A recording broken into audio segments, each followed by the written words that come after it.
Everyone, welcome inside the NBC4 Digital Center for the latest edition of NBC4 Sports Extra. This is the Ryan Day press conference edition. The Buckeyes coming off of a bye week and will now return home to take on Penn State. Let's take a look now at the podium inside the Woody Hayes Athletic Center as we await Ryan Day to get to the podium.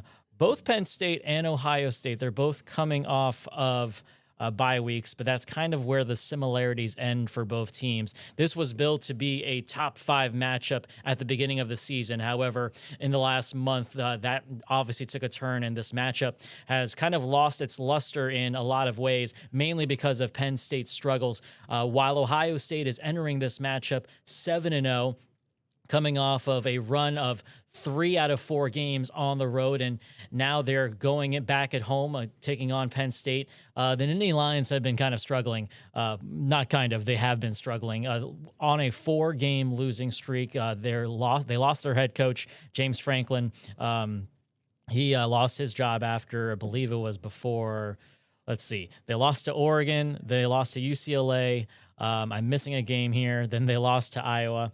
Penn State has not been doing very well, but there are still a lot of intriguing storylines going into this game. As again, we are awaiting Ryan Day to get to the podium to talk about the Buckeyes basically getting ready for a matchup at home at the Shoe. It's going to be the last time we see Penn State take on Ohio State for a while, since that series is kind of changing. Let's take a look right now. Oh, nope, never mind. Let's go to Ryan Day. He's at the podium right now. Let's listen in. I just want to start off by recognizing the fact that we lost a couple of members of the Ohio State football family this week. Nick Mangold and Bob Maggs both had major impacts on this program, and we're praying for their families to have peace during this time. Very, very sad, and I think the plan is to have a moment of silence at the game on Saturday, and so just want to let those families know that we're all thinking about them during this difficult time. Thank you. We'll start in the back. Dan Hope. Ryan, I imagine you're probably familiar with Ethan Brunkemeyer from him growing up around here. Just how much did you recruit Ethan, and what is your impression of him as a quarterback? Yeah, I think he's a very talented young man. He's anybody you speak to up in the Olentangy High School or in the area growing up, he's got a great family. He's a great leader, and very intelligent, competitive player that has a bright future in the game. And this is just his second start, but you can see the talent on the field. You can see that he's got leadership skills, and he obviously had a great career here while he was in high school, and think very, very highly of him. Ryan, since February last year to February of this past year, you lost 4 assistant coaches in 4 different ways, 4 different timelines, 4 different circumstances. Is there anything that you as a head coach have learned from those processes, or anything that you've changed internally to make sure those conversations are open? How do you prepare for that, knowing that you're the program that a lot of people are trying to emulate? Yeah, just keep winning and continue to have opportunities is the goal, and that's part of the understanding of being unselfish, whether it's players or coaches. And we know that when we're unselfish and we win as a team, there's great opportunity for everybody in their careers, and that's a good thing.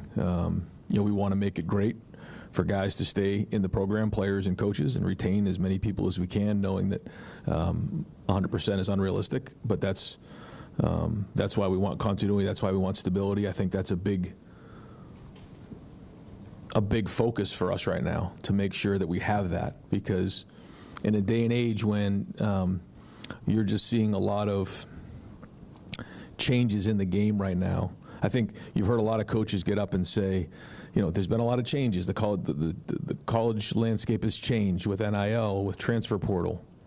Well, I think you're seeing that on the field now. You're seeing teams that maybe haven't been, historically in the top 10 or top 15 that now are in the top 10, top 15. And so all of the changes that have happened in terms of roster building, roster management, and things like that are now happening on the field. And it's just, a reflection of that. And so, we want to make sure that we're retaining all of our players and all of our coaches, so that it is a it's an edge for us against our competitors. Right next door, Stephon Craig. Excuse me, we've heard a lot of the players talk about Matt Patricia and kind of their relationship that they had. A lot of guys like Jalen McClain, Peyton Pierce, just talk about how immediately they were able, since day one he came in, to get that relationship with him. What have you thought about the way that he stepped in and kind of bonded with some of the guys? And he talked on the radio show that they're younger than what he's used to coaching.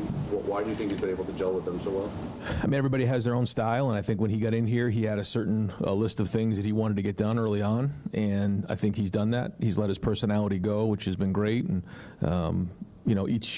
each year you have a different set of dynamics at play, coaches and players, and that journey has its own story. So. I think he understands more than anybody that the season's just begun now. We're just getting started here. We've had the first half of the year, and that's great. But this is where it really matters. And his history of coaching in the NFL, helps him give some perspective to everybody of just how long of a run this is. Those of us who went through it last year, that's one thing. But he's done it for multiple years, and you got to keep building each week. And I know that he understands that, and he's continuing to talk to the staff and the players about that as well. When you've gone to using multiple fronts on defense and having those different looks, how much of that was being able to have somebody and use somebody like Carvel Reese and Hill's skill set, or was it, I guess, how does that dovetail with somebody like his skill set? In terms of what we're doing? Yeah, because when you were talking about you wanted to use multiple fronts this year and have more versatility up front, and in the back of your mind was the fact that you had somebody like Arvell on the roster who would sort of fit into that idea? Yeah, I think you always want to put the best players you can on the field to do their job the best they can. So what does that mean? Well, I think sometimes you recruit to certain schemes, but then you also want to make sure you're doing things that put guys in situations that can be successful. And what I mean by that is if somebody is a really, really good football player but maybe a non-fit schematically, do you add them to the team? And I think you always want to acquire talent the best you can. It's the coach's job to put them in a position to be successful. So you're seeing, I think this year, last year we had, Jack, JT, Ty, and Tyleek, and it was 4 down, and that's kind of what it looked like most of the plays. Now you're seeing, different guys with different skill sets who can do versatile things, and Arvell's one of those guys, and our coaches are making sure that we're putting those guys in those positions. So that's all part of the conversation. But bringing Matt in was important because he had a history of doing that. Coach, when you look at Penn State, obviously not going the way they had hoped, but at the start of the year ranked number 2 in the country. They've got talented guys on that team. How do you convey that to your kids that, and every week we see chaos? Yeah, well, it's already been conveyed to them, and it'll continue to be conveyed. We have a 2:30 meeting here, as you know. Tuesdays are a big day. We'll go through, what we think in terms of all 3 phases, but we know that this is one of the top 5-10 teams in the country. I don't think there's many teams in the country that have more talent than Penn State has. And I think people recognize that early in the season. Sure, it hasn't gone the way they've wanted it to, but that doesn't change that they still have really good players. And when you looked at this game, a few months ago, I mean, it was an absolute matchup game. That has not changed. It's still the same players other than the quarterback. And so our guys know that, they understand that, and they know that it's about us. It's not about our opponent. And so we'll focus on our preparation, but you need to know your opponent. And these are very, very talented players, and they have a lot of NFL players, and we know they have really good coaches. So all of that's going to lead into a huge matchup game for us on Saturday. When you face a team that's also coming off of a bye week, a team that really needs to find a way to win a game, is there an element of expecting the unexpected? Yeah, for sure. I mean, they really have a nothing to lose mentality. So, we have to be on high alert at all times for things. They have 2 weeks to put together different things on offense, defense, and special teams that they haven't put on film. We know that. And certainly when you have a coaching change like they did, we expect that. So, like you said, you have to expect the unexpected, be on high alert, know that they sort of have, that mentality going into the game. And so all of those things matter. At the end of the day, you still got to go play the play, and you don't know what's going to come, but we have to understand what our opponent is, and the fact that they've had 2 weeks to prepare and change up the looks. Yeah, Ryan, during the evaluations of right guard spot, and what do you think that looks like moving forward? Well, I think that Josh Padilla has continued to practice well. When he's gotten to games, he's played well. He's not perfect, and so we feel like he has an opportunity to mix in there as the sixth offensive lineman in the game, like he's been the last few games. We'll continue to evaluate it this week and figure out what gives us the best chance to win. But he certainly has played into one of our top 6 players. Ryan, I think it was this summer where Larry mentioned that the challenge of replacing 4 NFL starters kind of like re-energized him coming into this season. I'm curious in what ways you've seen that from him, and if you think that's trickled down to his room and kind of helped him step up the way they have. Well, I think for him, this style of defense is just a little bit different. So I think it's given him a little bit of a challenge to learn something new. You're seeing it's not just all 4 down front, although you still see a lot of 4 down front. So there's still so many things that he teaches that's the same way that it's been his whole career. But he's also getting challenged in other areas, and I think for him, it's exciting because it is something a little new, and where he's at in his career, there's so many things that he can bring to the table, but also pick up in terms of new ideas and thoughts. And I think to your point, it has re-energized him. Ryan, you have not seemed overly concerned or panicked about the run game. It's been a big topic of conversation outside this building. And you mentioned something a couple weeks ago about maybe not scheming up explosives that I thought was interesting. But also, like, the base plays could hit. What would be your level of concern or optimism about where the run game's going right now? Well, I say it all the time. Every play we want to score a touchdown on. So every play should be an explosive in my mind. And when we're out at the practice field and on the scout team and it doesn't go for an explosive, it's like, why? Something broke down. So our execution level has got to increase just across the board. And so, yeah, there's always the balance of, you try to create explosives and then you put yourself at risk of turnovers. And controlling the ball, making sure, you're playing to your defense, all those things come into play. We know that, we're going to have to be explosive on offense and figure out ways to do that. And so I think, during the bye week, we've been able to look at the things that we've done well and the areas we got to get better at. Everybody's involved with the run game. It's not an easy thing. And, I think, it's been good. Has it been great? No, it hasn't been great. We can get better. I think that's everybody involved, including the quarterback, the receivers, the tight ends, the running backs, and obviously the offensive line. So all areas that we want to get better at in terms of being explosive, being efficient. But I say to the running backs a lot, like the first 4 yards are for the team, and then the rest of it, you got to go trust your God-given ability. And so some of the things in the last game. They put an extra guy in the box, and the RPO led us to throw the ball. Those don't show up in the running statistics, but when you have a quarterback who has the ability to run, you saw him pull. We read an end. We'll do some more of that with Julian. But he also can read some off the line defenders, and so like when you look at the running statistics, we look at them just a little bit different because. If they're leaving one-on-one on the outside and put an extra guy in the box and we're hitting, an 8-yard hitch to Jeremiah, that's really the run game, because it complements. So to answer your question, yeah, it's been good. It hasn't been great. We need to get better at it. We want to create more explosives.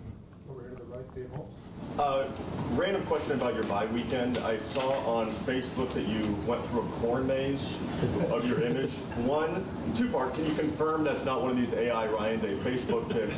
And 2, where does walking through a corn maze of your own image rank on a scale from 1 to I finally made it? Well, I've read a lot of things on the internet, AI, that are not true. So I would say that it's hitting about 20%, but that actually is true.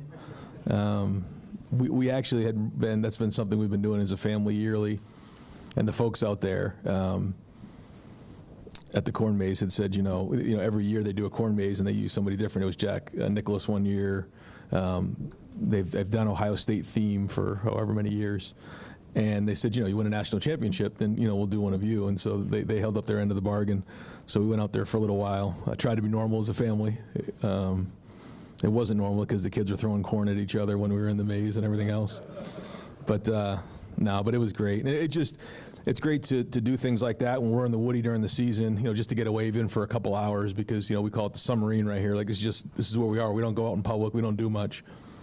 But to hear the people there talk about how, we're glad that Ohio State's on a bye week because we get a lot more people here. And then when they're playing, on Saturdays, there's nobody here. And it's a great opportunity to get an idea of kind of, how important football is in the community. But yeah, it was good to get a little bit of perspective walking away at least for a couple hours anyways. I didn't do the haunt, though. I didn't do the haunt. Although I did a couple years ago, and we were going through the haunt, and, it's quite an experience. And at one point, somebody with a mask jumps up right here, and they're like, Coach Day? I was like, man, I got to get the heck out of here. So I said, I'm going to pass this year, let the kids do it, and Nina and I waited, so, yeah. Oh, sorry. Yeah. Just wanted to ask if you had the opportunity to meet Nick Mangold. I know you talked about it earlier in the press conference, but if not, maybe stories you've heard about him. Just more thoughts on him. Yeah, I have an unbelievable amount of respect for him as a man and as a football player. And we talk about leaving legacies behind. When you hear that name in this building right here, people stand up straight. This is a guy who had a tremendous amount of character and left a lot of that behind. He didn't just go through this place. He left a work ethic. He left a leadership. He left a discipline, and certainly a body of work on the field. And I know, everybody in Buckeye Nation is mourning his loss, and then obviously what he did in the NFL, and just all the people that were able to have him as a teammate speak so highly of him, and so he's going to be dearly missed. Second row middle, Bill Landis. Ryan, it seemed like against Wisconsin that Isaiah West gave you some of the better yards after contact and make you miss kind of stuff that you've gotten so far this year. How much can a back work on that kind of stuff during the season, and how much of it just sort of you got it or you don't?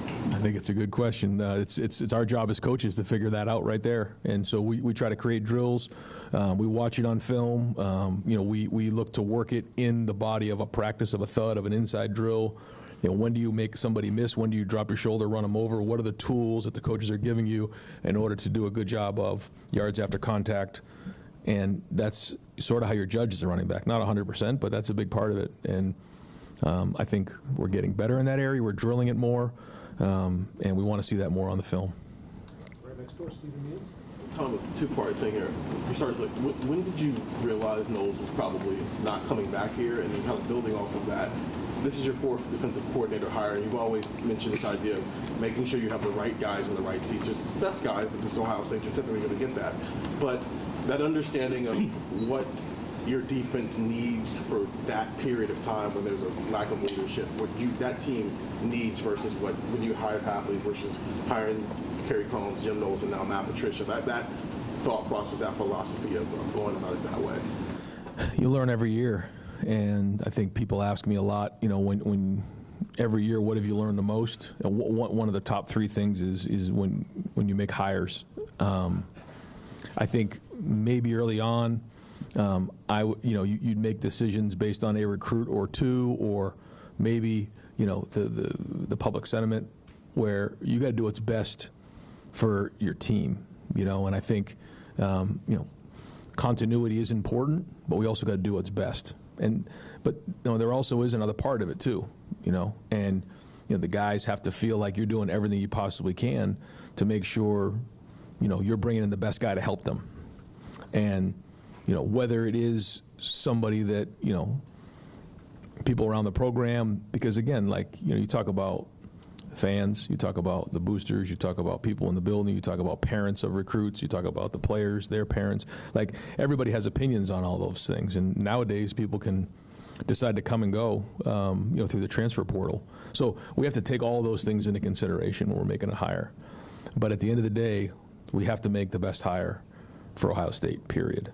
And I watched, Coach Saban was really good at it, in my opinion. All of those great runs that he made each year, he would have guys picked off of his staff, and then he was very thorough about how he hired the next one. And I'm sure he would say, some were better than others, but but making sure that in that moment we're not rushing in to make a decision. And I think you saw that with Matt. You know, there was a lag time between when Jim left and when we hired Matt, where I think, you know, a lot of people were like, man, he's going to hire one here pretty soon, you know. But it left us in a tough spot because the hiring cycle was already sort of done. And so it was so late. But, you know, the fact that Matt was available, man, it ended up being a home run. And so just being thorough and making sure we're doing what's right by the players. I think getting some of their feedback is important. You know, talking to Caleb, talking to Sonny, you know, what do you guys think about this? And then the last part, which is probably the most important part, is getting the feedback of the assistant coaches. Because, you know, Tim, James, Larry, Matt, they have to work with whoever this guy is who comes in. And that's probably the part that maybe isn't getting recognized enough. Because, yeah, Jim did a great job last year. Matt's doing a great job this year. But what's the common denominator? Those coaches and the players. So I think we have the best defensive coaching staff in America, and I think sometimes, you know, they don't get recognized enough. Not that, you know, we're in it to get recognized, but those guys have put the work in behind the scenes, and they're doing a great job. So it's a long answer, but that's kind of some of the things that went into it. Front row center, Bill Rabinowitz. Kind of another question along those lines. You're going against Jim Knowles, obviously, who was successful here. But even after losing 8 starters, the defense under Matt Patricia is even better. What is it about him schematically, what he's done schematically, and what is it maybe in terms of his personality and building chemistry and a bond with players that's enabled that to happen? Well, I think it's all the above, and we still have a lot of football to play. So the story's yet to be told, but I think it's a simple answer. It's not easy to do, but you have to build trust. And how do you build trust? I think, you know, for Matt coming in, he had a certain level of credibility because of his past and his resume. But when he came in and he let his personality go and he connected with the people in the building, I think that's, you know, early on what gave him some early wins. And then, you know, we played well early in the season, and there was belief there, and then there was confidence built in. And so, you know, that combined with Sonny, Caleb, KJ, Caden, IGB, guys who had been it before that can bring guys along and make them better, which I think is a sign of a really good player when they make others better. And I think that has had a huge part of this. You know, when Jalen's next to Caleb, he feels stronger. You know, when you know, Lorenzo's next to, you know, Jermaine, they feel stronger together. When Arvell's next to Sonny, you know, he feels stronger. Now that we're halfway through the season, I think that we know what we have with these guys, and they have confidence, and now they're bringing other people along.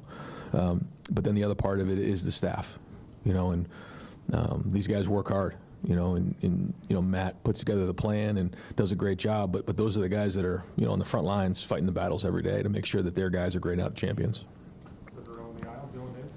When you're preparing for a defense with the coordinator that you're familiar with, how valuable is the self-scouting you've done in years past and helping you game plan for that? Is it valuable at all? Can you still put a lot of stock into that at all? Yeah, we look at everything, and, you know, I know they do too. And so sometimes when you have so many years against somebody, you know, you have so much stuff that you can get yourself distracted. It's going to come down to fundamentals in this game, as we know. He will definitely have some curveballs. He always does. So we have to identify what those are early on and then go from there. Ryan, Dom asked you earlier about sort of the mental preparation for this Penn State team. You guys this season have kind of gone about your business every week. You've talked about it, but it would be easy as the defending national champions, 7-0, all this, for guys to have a letdown. Why has that not happened week in, week out in this program? Well, the first thing about football is you only have so many opportunities. So, like, you know, we have 12 that are guaranteed. That's it.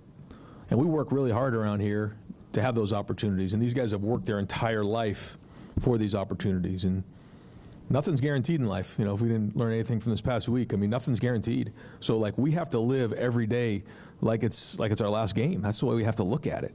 And so we have to be in the moment, and we have to master the process of week in and week out. And the test is on Saturday. And so you've heard me say it before, again, not flashy, but like being disciplined enough to continually do it week in and week out and being consistent. So that's the message. Not easy, but you know, I think our guys are up for the challenge. But it all comes down to the way we train. That's why 2 hours from now we got to have a great meeting. We got to get going. We got to have a great practice, and and then we'll get an idea what's going to happen this week. But we have to continue to upgrade as players. We have to upgrade as coaches. We have to upgrade as teams. In terms of offense, defense, and special teams, and then we have to continue to play really, really hard, and that's it. I mean, there's nothing magical about it, and people are going to say, "What's the key to this game?" Well, taking care of the football, stopping and running the ball. I mean, those things aren't changing. It's a society that wants something new, wants something that's flashy, but it's those things that are going to make the difference in the end. So we have to keep bringing it to the table every week and be consistent. When you look at Kane McDonald and his ability to stop the run this year, how helpful has that been on this defensive line? You needed someone to step up there, and it really seems like he's taking that on. Yeah, he's growing each week. I think he still has a high ceiling. I think he still could be an even more productive player, but you're seeing the capability there, and you're seeing him become more consistent. And like we said, great defenses are built from inside out, and he's a big part of our defense. We know that. He knows that. And so we need that consistency out of him. But you guys see the potential just like we do. And, but again, the exciting thing is he's not tapped out, and he's been a huge part of us so far, and now we really need him down the home stretch, and he has the ability to be a game wrecker. How would you describe your relationship with Jim Knowles, and how would you describe this program's relationship with Jim Knowles as you get to go against a guy who's in this building for 3 years? Yeah, when, like any relationship, when it breaks off, sometimes it's good, sometimes it's bad, but there really hasn't been much communication. He did a great job when he was here, helped us win a national championship, and kind of left it at that. And then it was, hey, we got to go make a replacement and move on from there. So, yeah, that's kind of how it is. And it was abrupt, but we certainly respect the work that he did when he was here.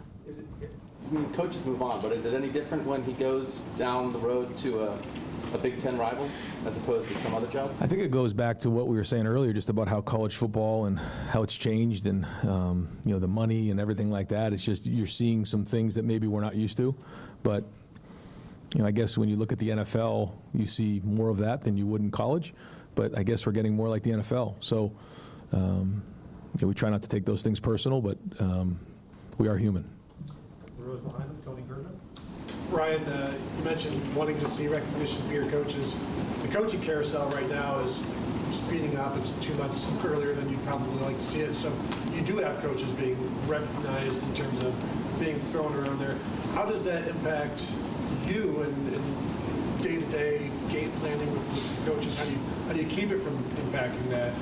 And can you anymore expect to return your coordinators year after year? I mean, I hope so. That's the goal. But you don't know. You don't know what's coming next. It makes you wake up a couple minutes earlier every day and stay up a little later. That's just the reality of it. But this is the world we live in, and there's nothing better. It's the most competitive environment there is in the entire world, and get your blood flowing every day. And it's great to be around these guys. And we say it all the time, like, it's a privilege to be a part of this, man. You're relevant. You're in the middle of it all. Let's go. And I want to make sure our players, our coaches, everybody doesn't look back in 10 years, 20 years and say, man, like, those are the best times in our lives, and we were worried about X, Y, and Z. No. Just go out there and play, man. Be the most prepared team in the country and go enjoy it. And enjoying is winning, So I think we have the ability right now to focus on the task at hand, and that right now is Penn State. It's all about the Nittany Lions. And these games against Penn State have always been a battle. It was a battle last year, and it's going to be a battle this year. So, but we knew that when we saw the schedule. Like, okay, we're not going to circle opponents on our schedule, but we know that one's going to be a battle, and it's a matchup game that we're going to have to bring it at home. So, we also need the fans. I think our fans have been great this year, but we got to be we got to be at our best. They got to be at their best. Make it as hard as possible, and make it a really difficult environment for them to operate in. Just a couple more. We'll go to the aisle. Steve Halley. Coach, just the running back position, you've got Isaiah West kind of coming on there, it feels like, here mid-season. I assume, as you'll say, you're going to go out to practice today and see who's most productive and those kind of things and figure out the reps. But do you have a pretty good feel about what you guys are going to be able to do with that collection of backs going into this game? Yeah, I think so. I mean, we'll go through the week and figure out what gives us the best chance. But we have really good backs. They have really good backs. And I think that's another way to look at some of these matchup games is, are you running harder than their backs? And are they running harder than us? If so, why? So I think their backs are very good. Both of them, run really, really hard, and we need to do the same thing with our guys. So we'll keep looking at it. I mean, we do have some young backs. I think that they're growing every day and building, but to say we have like a veteran guys like we did last year, we know exactly what we have week in and week out, is probably not accurate. So these guys got to have a great week and then go out and prove themselves on Saturday, and that's it. Two more. First one to Adam Jordan. Ryan, college players can gamble on pro sports now, and I just wonder, since that's passed, what guidance, advice have you given your players on that, and how do you feel about it? Yeah, we have yearly we have a huge talk about gambling. Gambling is really one of the hot topics every year. We try to identify as a staff the top 4 or 5 things that we think can jam our players up and distract them or get themselves off track, and one of them is gambling. It's just completely changed, and I think that's another part of this game that's changed. The fans, the people who are gambling on the game, and then they're even more vested than they've ever been before, because not only is their team winning or losing, but they're winning or losing financially. So there's a lot that comes with that. And so we talk to our guys a lot about that part of it.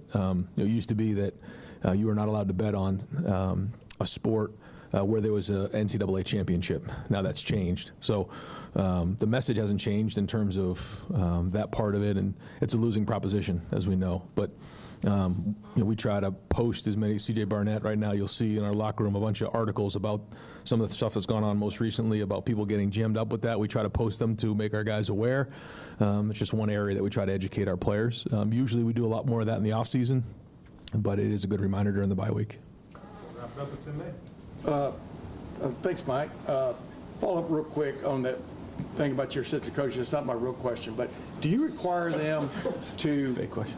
Yeah. Do you require them to alert you when they're being contacted? Is there like a, I don't know, respect thing going on there? Just let me know what's up. I mean, yeah. How does that work? Because obviously, like was said, a lot of guys are getting their names bandied. Yeah, it's about, everyone has their name and their character and how they want to handle things. And, I try to do what's right by, assistant coaches. When you hire somebody, you try to call the coach. It's not always as linear as you'd like to think. There's a lot of dynamics at play, and it doesn't always work exactly the way you want to. But yeah, I think our guys have always done a good job of communicating. If there's things out there, they communicate to me just to let me know. I'm always, understanding in terms of those types of things. But we have a job to do here, and it's mid-season, and we got a lot of football to play. So, those guys got to make sure they stay focused, and I've been through that before too. But the bottom line is, if you want to get a really good job, just do a really good job at the one you're at, and a lot of good things will happen. Maybe they'll wait till the middle of January, right? No, I'm just messing. This team's APR has never been higher. You look at this defense and the changes that have been made, it looks a lot different in some ways than last year and stuff. Is that a product, like you were talking about Patricia and the coaches, but also the IQ of the players that you have? And do you actively, how do you identify IQ in a football player? And do you think y'all have done a pretty good job of that? Yeah, we want to be tough, but we also want to be smart. And yeah, if you want to know how disciplined somebody is, look at their grades. See how they're doing. Are they tardy for class? It's not always how it works. There's some guys who don't get great grades who are really football smart.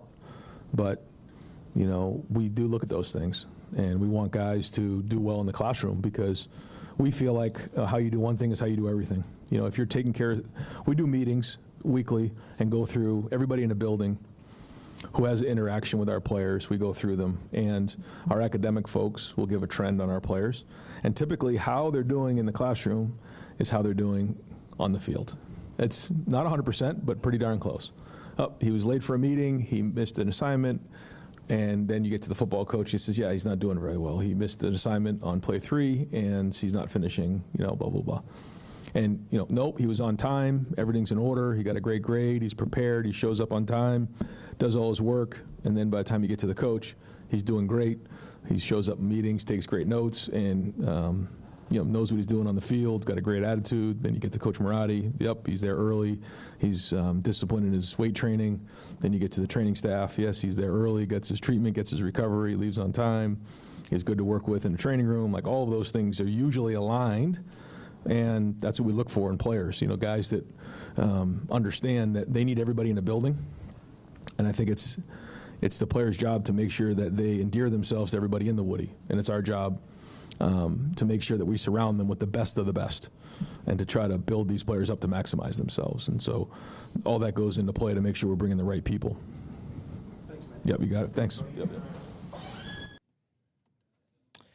Ryan Day, in his weekly press conference, a wide range of topics there from Ryan Day, from the lighthearted, talking about Ryan Day visiting the corn maze that has been shaped to his face, to much serious topics, the loss of former Buckeye Nick Mangold, who died after complications from chronic kidney disease just this past weekend. So the focus, though, for Ohio State and for Ryan Day is taking on Penn State, and a lot of interesting storylines coming out of this matchup that's about to unfold here on Saturday at the Shoe, noon kickoff. The Buckeyes 7-0. They're riding an 11-game winning streak. Meanwhile, the Nittany Lions on a 4-game losing streak. They lost in overtime to Oregon. Then they lost to UCLA. The team that I had escaped my mind earlier, Northwestern, that was another loss. And after that loss, that was when James Franklin lost his job as head coach. Now Terry Smith is in as the interim head coach. They just recently lost to Iowa. All of these losses, by the way, have come by a margin of 6 points or less.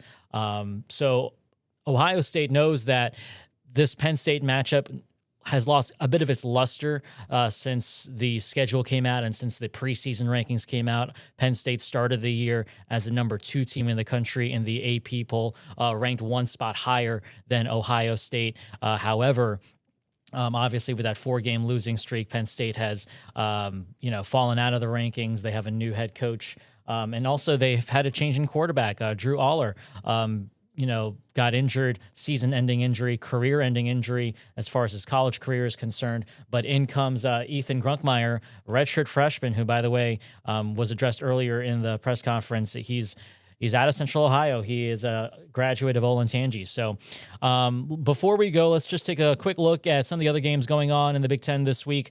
We got Rutgers at Illinois. That's a noon kickoff, and that game actually can be seen on NBC4. Indiana and Maryland and Michigan State and Minnesota, both of those games will be 3:30 games. Purdue taking on Michigan.